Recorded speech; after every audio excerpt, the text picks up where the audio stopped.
Welcome to the Mostly All Figured Out podcast, where we get real about the messy, unfiltered process of becoming the person you actually want to be in your career, your family, your friendships, and your love life.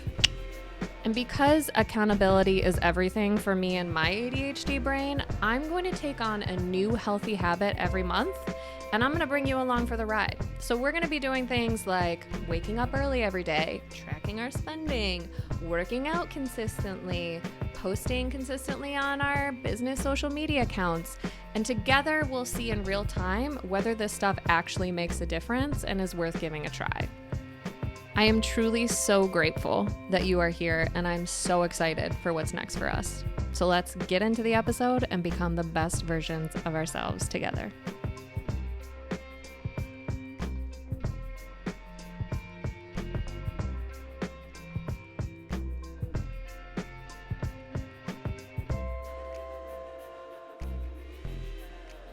Welcome back to the Mostly All Figured Out podcast. I'm your host, Emily Rose, gripping onto this table in my dining room for dear life, the way that I've been gripping onto, I don't know, what am I gripping onto for dear life this year? Anything I can get my little hands on. What a year, right? Am I right? 2.5 months in, baby. 2.5 months in. How we doing? How are my goals going?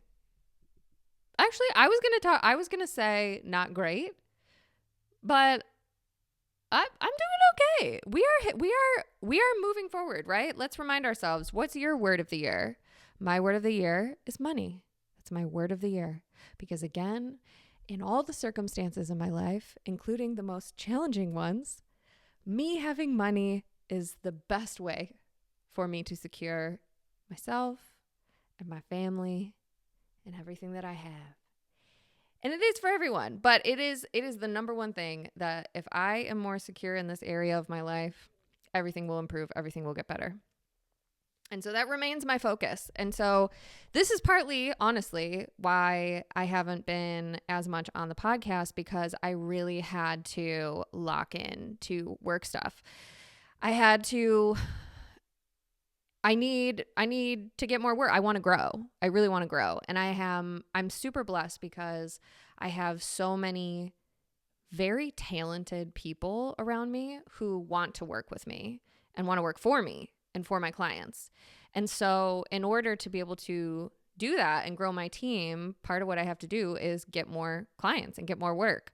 So we have been doing that. And we're getting closer and closer to our goal. We're getting very close to our, actually this month, we're getting really close to my goal of what I want to make in a month.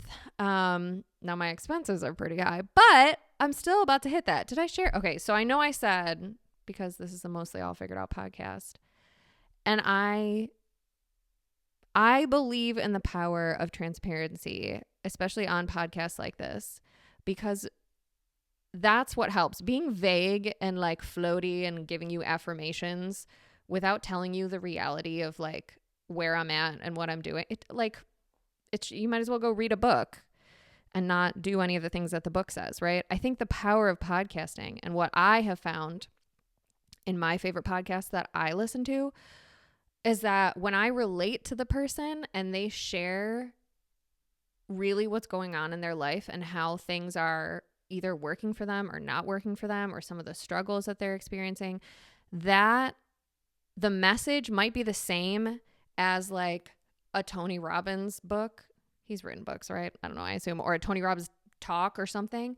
But like, I'm going to relate to the single mom, small business owner whose podcast I adore so much more than Tony Robbins. So it's just going to sink into me.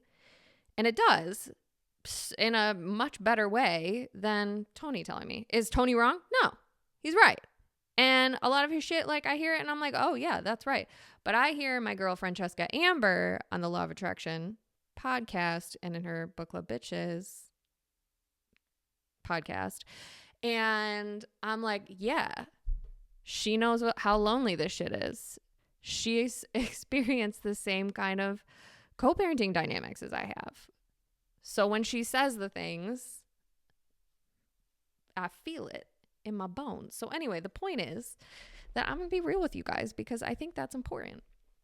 So I believe I said when I was talking about my word of the year, money, that my goal for this year is to make $250,000 through my business, which is a very big jump from what I have been doing. But frankly, it's not crazy for me. I've been doing this for a long time. I've been running it not poorly, but kinda, just a little haphazardly. Listen, to like give myself a little bit of love, a little bit of, you're doing a good job, Emily. When I started my business, one of the biggest reasons I wanted to have my own business was so that I could have the flexibility to care for my children. If they had a sick day, not having to like take a sick day or a PTO day at work. If they have midday school activities or, need to travel for soccer or whatever, I wanted to be able to have the flexibility to name my schedule. So with that as kind of like my leading motivation for a long time, I haven't been good about having a routine and sticking to a regular work schedule and sitting down at my desk. This also is a little bit of ADHD stuff, which I very clearly have. It's hard for me to just like be like, all right, 9 to 5, let's sit down and do the work for that whole time. That's me typing. Can you hear it? That whole time, 9 to 5. That's crazy, bro. Like, that's crazy. I really have a hard time with that.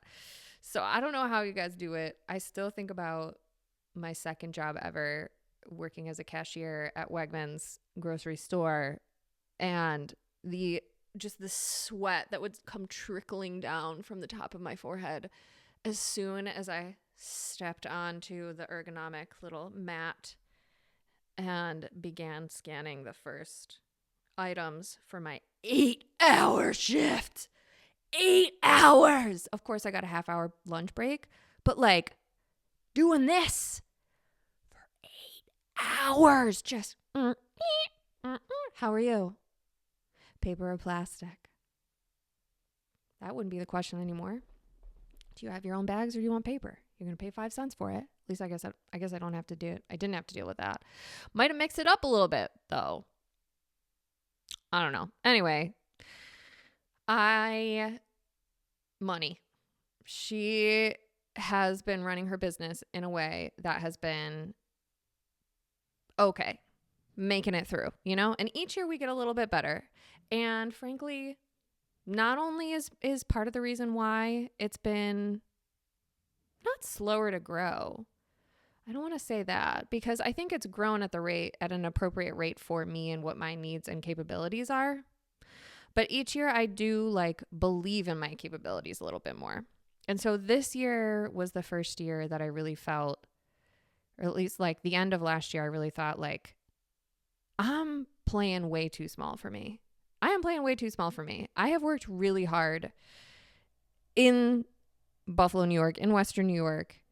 I have so many relationships. I have so much evidence and proof and a portfolio that is beautiful, right?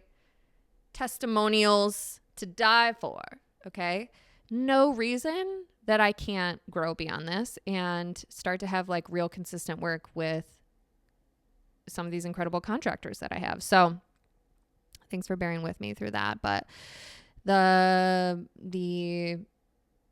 point of all of that was that I want to make $250K this year, and I want my business to have an income of my business to make $250K this year, and I want my business to have a monthly income of 22. And I'm so proud to say that March is looking like we're going to be somewhere around like 17. Can you believe that is like way more? I think the max I've ever done was like 12. And so, yeah. Now, again, my expenses are very high. Much of that is going to go to my videographer, which those are expensive, and to my photographer and to a DJ that I work with. So lots of big expenses in that. But Old Emily was like not, even though these are all my contacts and I work with them, and I share this because, again, like maybe this is helpful to someone else who is a freelancer or a small solo agency working with contractors, especially events people, where you do work with outside vendors. I was for a long time. It was so hard for me for some reason. This I'm sure was also ADHD related. Sometimes like concepts are really, really hard for me to grasp until I see them. I am a huge visual learner. And so the idea, like all of these contractors and especially vendors that are my real partners and that I work with consistently and give me good rates and, you know, are almost always available for me, I was having them send their invoices directly to my clients rather than having them send their invoices to me and adding like my admin inspired events fee on top of that. So I was doing the work of like bringing in these incredible people who I've built relationships with for years and years, and not like in it. That's not smart for me to do because I'm not making any money off of that. I'm giving them a benefit for free, which we can't do that, right? We can't do that anymore because we are a single mama. And I actually hate that I said that, but I am a single mom. I'm a single mom. I got 3 mouths to feed, 4 mouths. Simon, he's sleeping. 4 mouths to feed in this house, with the 4th mouth being the dog, Simon. And if I was, I'll say it, a straight white man, I would have been billing for these people ages ago, right? But we get in our heads. I get in my head like, oh, but like my nonprofit clients, they don't have any money anyway. And like everybody's budgets are tight and blah, blah, blah, blah, blah. Emily. Yeah. And do you know who else's budget is tight? Yours, bitch. It's yours. You got to get paid for the work that you do and that you have done. So that's a big thing that has been going on the last couple of months, is accepting that my word of the year is money. And that means that I have to accept money then. I have to be open to receiving money if I want to receive money. What a concept, right? But the way that I have to justify to myself asking for the money that I deserve is so crazy. So we're not going to do that anymore. So very quickly, I want to share 3 things so far over these 2.5 months that I have learned. Number 1, we kind of already talked about this. Expanders over advice. So everyone has advice, right? And everyone means well. People love you. People love me. People love us, and they just want us to succeed. The good ones, you know? Sometimes people give you advice based on their own fears and projections, right? Sometimes people give you advice and it's good advice, like Tony Robbins giving me the advice in his books, right? But what really like sinks in is finding people who are true expanders for you. And this is why I always come back to my girl, Francesca Amber, and the Law of Attraction podcast. I know I'm certain that I have mentioned this on my podcast many times. There are some things that she has said in episodes and stuff that I'm like, I don't love it. And so I have gone off and on her a little bit, but I keep coming back because she's living the life that I want to live. She is and her life isn't perfect. And that's actually what I love the most about her podcast, is she makes this very clear. But she is a very successful podcaster, business owner who prioritizes the emotional and physical needs of her children, who prioritizes not just her kids having a magical childhood, but her having a magical motherhood. Like, yes, this is my kid's childhood, but it's also my motherhood too. I want this to be magical for me too, and for me to have the memories, because they're going to grow and then they're going to get out of here and I'm going to be left with it. Well, they're going to get out of here, but we're going to be friends. We're going to like hang out and stuff, because I work very hard on my relationships with my boys and I love them so much. So it's going to be fine. It's going to be fine. It's going to be fine.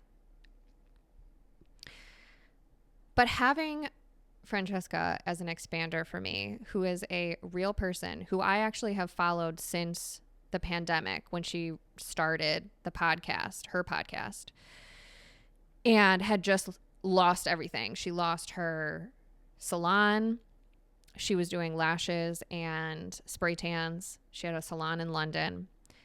Had to get shut down because of the pandemic. She found out that she was pregnant with twins. She already had a 5-year-old, 4 or 5-year-old at the time, with her ex-husband. Twins were with a different dad. And she had some family support, but not a ton. And hearing her story, seeing her go from that to now she is a tremendously successful person, like not just in business, but in her life. Like, she certainly deals with struggles all the time, as we all do. But like, she locked in at the beginning. She locked in on her word of money, and she made it happen for herself and her family. And it was the best thing she could do to secure her and her daughters. And so like, she gets it. I know she gets it. We have very similar experiences and stories from what I hear. I feel like I know her. We have like, she like responded to DMs and stuff from me before. I'm manifesting our friendship one day. I'll see her in England. But having that expander of a person who sounds like me, who has felt like me, who still feels like me, who will feel the loneliness of parallel parenting, who will feel the loneliness of that. Seeing her succeed expands my possibilities expands my perspective for what's possible for me. So I challenge you to find that for yourself. Where is it that you want to go? What is it that you want to do? What are your priorities in life? Like I said, her priorities, number 1 are her children. Number 2 is finances. And number 3 is taking care of herself. Same.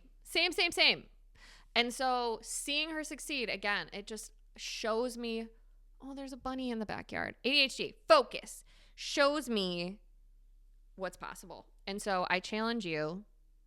That sounds like aggressive, but find that for you. And it, like, this is the best part. It's like, she's like a mentor for me, and she doesn't know me, and it's free.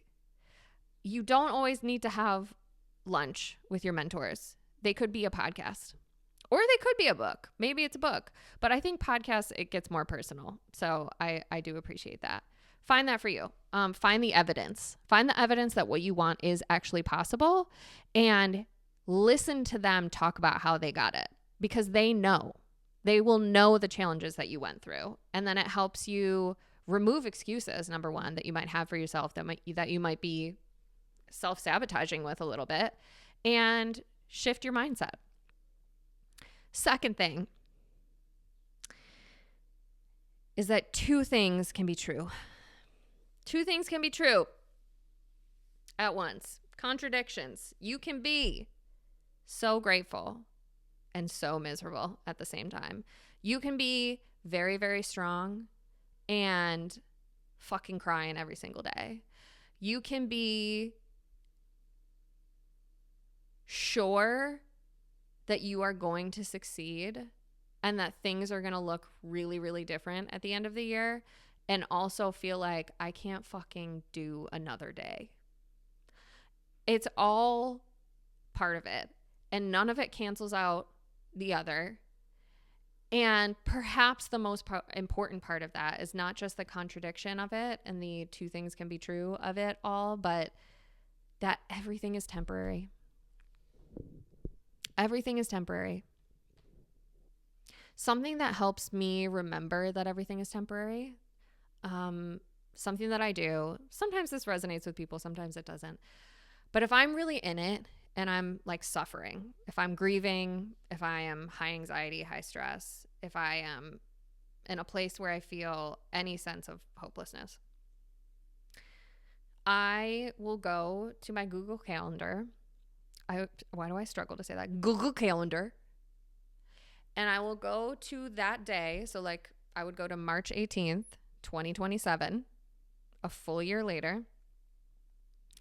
And I will create a calendar event on that day. And I will write, on this day last year, you were really struggling, but you knew that by the time you got to this day and saw this calendar event, that you wouldn't even remember the things you were stressed out about. And or you've way surpassed what you thought. And guess what? When I get to those calendar invites, every time I do, I'm like, fuck yeah, I was right. So then not only does it give me hope in that moment, because I'm like, yeah, it's going to be different. You never know. A year, the way things change in a year is crazy. But then also when I get there in a year, it's like proof. It's proof for my subconscious to see like, yeah, keep believing in yourself because shit does get better and better. Shit does get better and better every year. You don't even know, and you don't even know. Like I was reflecting on last year. Like I didn't know I was going to have a boyfriend for 3 months. What a wild ride that was. I'm trying to get him on the podcast, by the way. That would be a fun one, wouldn't it? A first for Mostly All Figured Out. I didn't know that I was going to have a little rendezvous with somebody who has a Super Bowl ring.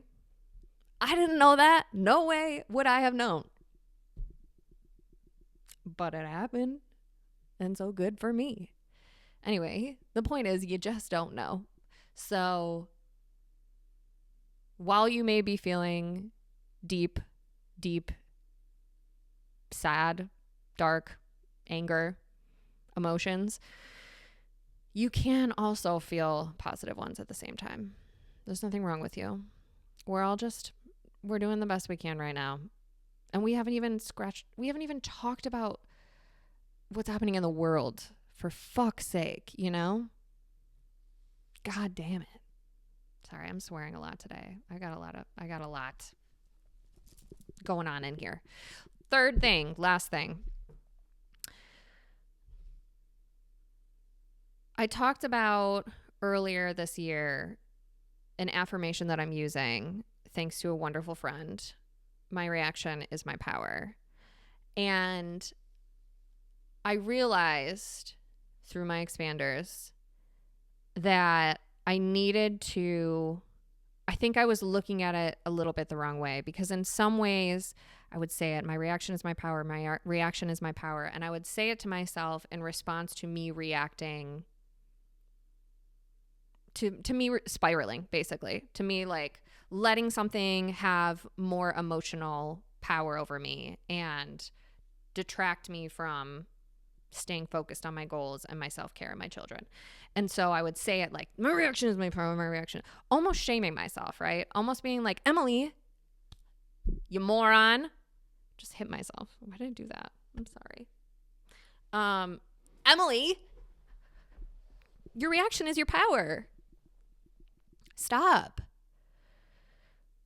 And so I didn't realize until I was listening to Francesca talking about a difficult relationship dynamic that she has to navigate, that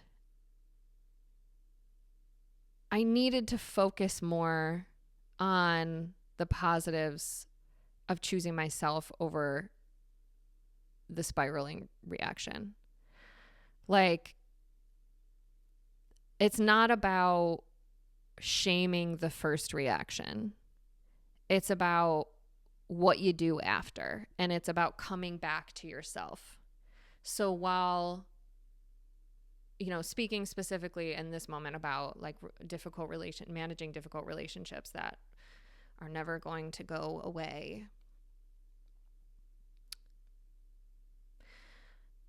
while the other person may be reacting strongly, and I may react strongly in the moment, it's the coming back to myself. Even if it takes an hour, a day, a couple of days, but the coming back to myself and being grounded in myself, the pride that I feel when I'm able to do that quicker and quicker every time, just like the love I have for myself when I can do that, when I can recenter and I can bring it home and I can hear the noise and be in the middle of it, but come back to just, okay, that's what you're thinking. That's not accurate, but it's just not. So you can go now. I don't know if that makes sense, but the point is, I really had to reframe it from a shaming myself situation to having pride in myself and love for myself, because that's what it is. My reaction is my power. By choosing my reaction, I have the power to keep my nervous system regulated, which is one of the most important things for me right now. Money and a regulated nervous system. That's what I need. That's all a girl needs. That's all I have for you today. I hope you enjoyed this. I hope this was helpful. I really do appreciate listening to people share the realities of where they're at in life. It really helps me. So I hope this helped you. I don't know. Some people are going to judge me. Whatever. Go. No, I'm not going to say it. I'm not going to say it. It's a family show. It's not a family show. You shouldn't have kids listen to this. I also want to give a shout out to the people, the bunch of MAFOs who have continued to support this podcast, because I love you so much, honestly. Shout out to Paul F., Michael H., Bridget W., Sam S., Lauren B., Maria Q., Lizzie M., Brandon G., and my mom. Thank you guys. It really does mean a lot to me. It keeps Buzzsprout from costing anything, the host that I use to post my podcast. And do you know what? I actually just looked, because I haven't looked in a bit. And I actually have like money. I have money beyond the amount that I need to pay for using Buzzsprout. So I'm going to just keep letting it grow and like pretend it's not there, because how fun is that? And then maybe I could use it towards, actually, I know what I'm going to use it towards. I'm going to use it towards you guys. I have something special that was made. I have stickers. Yep, I got stickers. My fabulous sister, Mary, she's a fantastic graphic designer and artist, and she made a couple mostly all figured out stickers. So my bunch of MAFOs are going to get some stickers. So if you would like to support this single mom who's doing the best she can out here in these streets, sure would mean a lot. There are 4 different levels, I think, of support, starting at $3 a month. So yeah, you can see that in the show notes. I'm pointing down. I mean, I guess if you are watching this on YouTube, which is the only place the video shows up on, it is below. So, but it's in the show notes for Spotify, Apple Podcasts, wherever you are listening. It's also on my Instagram at Mostly All Figured Out. I upgraded my little link in bio to have a link tree, and in there is a button to join the bunch of MAFOs. So shout out to everyone who already is. Really love you guys. Thank you. And anyone who would love to jump in on this and help a girl out, like I said, sure would love it. I hope you're doing good. I hope you're taking your 2026 lessons and alchemizing all of the energy and emotion that you have been feeling, shedding all of the old snake skin. We don't need it anymore. It's the year of the horse. It's the year of the horse now. So we're moving forward. Okay? Full fucking speed ahead, man. There we go. I gotta go. I gotta go to the gym. Okay, love you. Bye.